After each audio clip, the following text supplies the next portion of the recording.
ప్రభువైన యేసుక్రీస్తు నామమున మీ అందరికీ వందనాలు.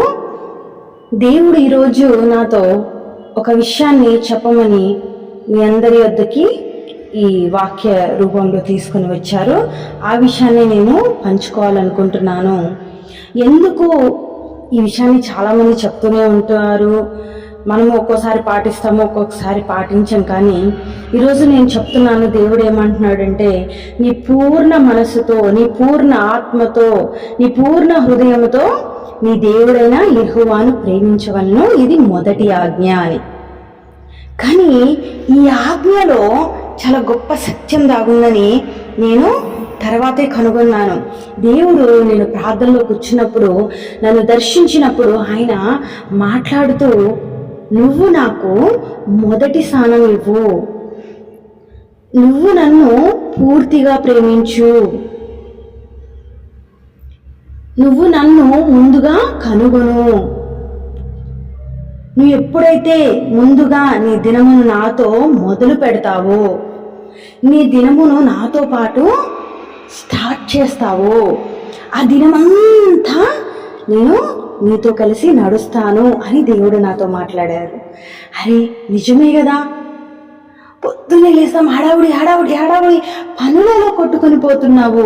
ఆ పని చేయాలి, ఈ పని చేయాలి, ఈ పని చేయాలి, ఆ పని చేయాలని ఆ పనుల భారం నెత్తి మీద వేసుకొని దాన్నే మోసుకుంటూ ఆ దినమంతా ప్రయాణిస్తూ అలసి సొలసిపోతున్నావు. కానీ దేవుడు ఏం చెప్తున్నాడంటే, నీ పనుల భారం నీ మీద మోపి అలసి సొలసిపోకు. నువ్వు ఉదయకాలమే లేచి నన్ను వెదగడం ప్రారంభించు. నీ పూర్ణ ఆత్మతో, నీ పూర్ణ మనసుతో, నీ పూర్ణ హృదయంతో, నీ పూర్ణ దేహంతో కూడా దేవుని వెదకడము ప్రారంభించు. అప్పుడు ఆ దినమంతా దేవుడు నీతో పాటు ఉండి నీ పనులను సులభంగా జరిగే విధంగా దేవుడు తోడ్పడతాడు. సాతాను శోధన నుంచి నేను తప్పిస్తాడు. సకాలంలో నీ పనులు జరగడానికి ఆయన నీకు తోడుగా ఉంటాడు. నువ్వు ఎప్పుడైతే ఉదయకాలమే దేవునితో గడపకుండా, మొదటి స్థానం దేవుడికి ఇవ్వకుండా నీ పనుల భారం నెత్తి మీద వేసుకొని సాతానుకు చోటిస్తావో, ఆ రోజు నువ్వు అనుకున్న పనులు కావు, నీకు మనశ్శాంతి ఉండదు. కానీ ఎప్పుడైతే నువ్వు మొదటిగా దేవునికి సమయాన్ని ఇస్తావో, దేవుడు నీతో ఉన్నప్పుడు సైతాన్ నీతో ఉండగలిగిద్దా అండి? సైతాన్ కార్యాలు నీ జీవితంలో ఫలించగలుగుతాయా? ఫలించలేవు. నువ్వు దేవునికి మొదటి స్థానం ఇచ్చినప్పుడు, దేవుడు నీతో ఉన్నప్పుడు సైతాన కార్యాలు ఎప్పటికీ నీ జీవితంలో జరగలేవు. అది పెట్టే శోధనలు కూడా నీ దరిదాపుల్లోకి కూడా రావు. ఎందుకంటే ఆల్రెడీ నువ్వు ఉదయకాలమే దేవుడు సన్నిధిలోకి వెళ్ళావు. దేవుడు సన్నిధిలోకి వెళ్ళి నీ ప్రొటెక్షన్ ఏర్పరచుకున్నావు. ఇంకా సైతానికి ఎలా సాధ్యం నిన్ను శోధించటం? అది దేవుడు ఆహ్వానిస్తే తప్ప అది ఏమీ చేయలేదు. కానీ నీ అంతటా నువ్వు దేవునితో సమయం గడపకుండా శోధన ఆహ్వానించుకుంటే దేవుడు ఏం చేయలేడు. కానీ నువ్వు దేవుడితో ఎప్పుడైతే సమయాన్ని గడిపి దేవుడికి నువ్వు అప్పగించుకుంటావో, దేవుడు ఆజ్ఞాపిస్తే కానీ ఏ శోధన నిన్ను అంటదు. ఒకవేళ దేవుడు ఆజ్ఞాపించిన శోధన నీకు వచ్చినట్లయితే నువ్వు ఆ శోధన జయించగలగడానికి శక్తిని కూడా దేవుడే ఇస్తాడు. అందుకే ఉదయకాలమే నన్ను వెతుకు, నువ్వు శోధన నుంచి తప్పించబడతావు. ఉదయకాలమే నాతో కలిసి నడువు, నువ్వు వేదల నుంచి తప్పించబడతావు.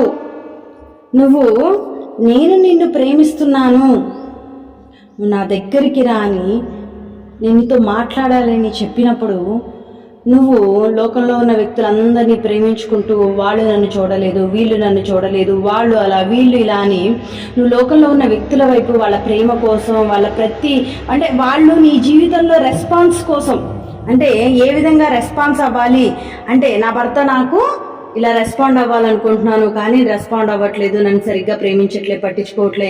నా భార్య నా జీవితంలో ఇలా రెస్పాండ్ అవ్వాలనుకుంటున్నాను కానీ పట్టించుకోవట్లే.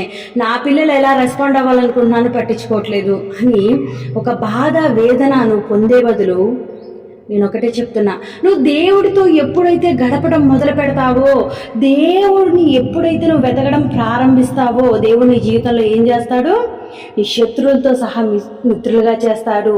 ఎవరైతే సాతాను చేత ప్రేరేపించబడి నిన్ను శోధించాలని వస్తున్నారో వాళ్ళు నిన్ను శోధించలేరు. ఎందుకంటే నువ్వు దేవునికి మొదటి స్థానం ఇచ్చావు, దేవుణ్ణి ప్రేమించావు, దేవుణ్ణి వెతుకుతున్నావు, దేవుడు నీకు ప్రొటెక్షన్ ఇచ్చాడు. దానివలన సైతాను ఎదుటివారి ద్వారా నీలో కార్యాలను జరిగించలేదు. నువ్వు దేవుని ప్రేమను వెతికినప్పుడు ఎదుటివారు నీ మీద ప్రేమను కురిపిస్తారు. ఎందుకంటే దేవుణ్ణి మనం ముందుగా వెతికితే దేవుడు ఏం చేస్తాడంట? మనుషుల దయందును దేవుని దయందును వర్ధిల్లింపజేస్తాడంట.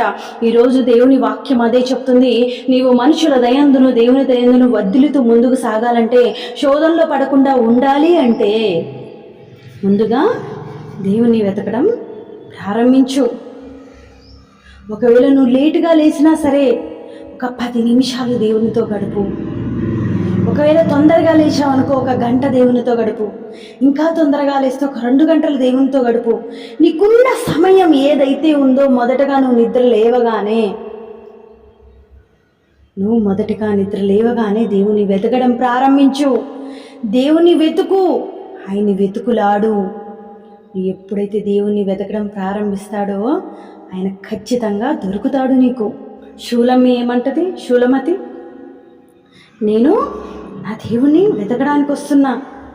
ఒక్కోసారి నాకు కూడా అనిపిస్తుంది, దేవుడు ఉదయకాలమే ఏదో ఒకటి సౌండ్ అయ్యో లేకపోతే ఏదన్నా చిన్న చీమలు కుట్టో నేను లేస్తూ ఉంటాను. ఒక్కొక్కసారి దేవుడు లేపుతున్నాడేమో ఇలా అనిపిస్తాను, లేకపోతే ఏదైనా కళ రావడం లేవడం అట్లా జరుగుతూ ఉంటుంది. ఒక్కొక్కసారి దేవుడే మనల్ని లేపడానికి ప్రయత్నిస్తూ ఉంటాడు. శూలమ్మి విషయంలో కూడా అలానే జరిగిద్ది. ముందుగా దేవుడు వచ్చి డోర్ కొడుతూ ఉంటాడు కానీ లేవదు. కానీ తర్వాత తనని ఎతకడానికి పోయినప్పుడు ఆయన అందరినీ అడుగుతూ ఉంటుంది, నా ప్రియుని చూసారా అని. ఈరోజు దేవుడు అదే చేస్తున్నాడు. మీరు దేవుణ్ణి వెతకండి. మీరు ఎప్పుడైతే దేవుణ్ణి వెతుకుతారో దేవుడు సకాలంలో మీకు దొరుకుతాడు. ఆయన పనులన్నీ మీరు సక్రమంగా నిర్వర్తించగలుగుతారు. ఆయన పనులు చేయటమే కాకుండా మీ జీవితంలో మీ పనులను కూడా సక్రమ మార్గంలో నిర్వహించగలగడానికి ముందుకు కొనసాగుతారు.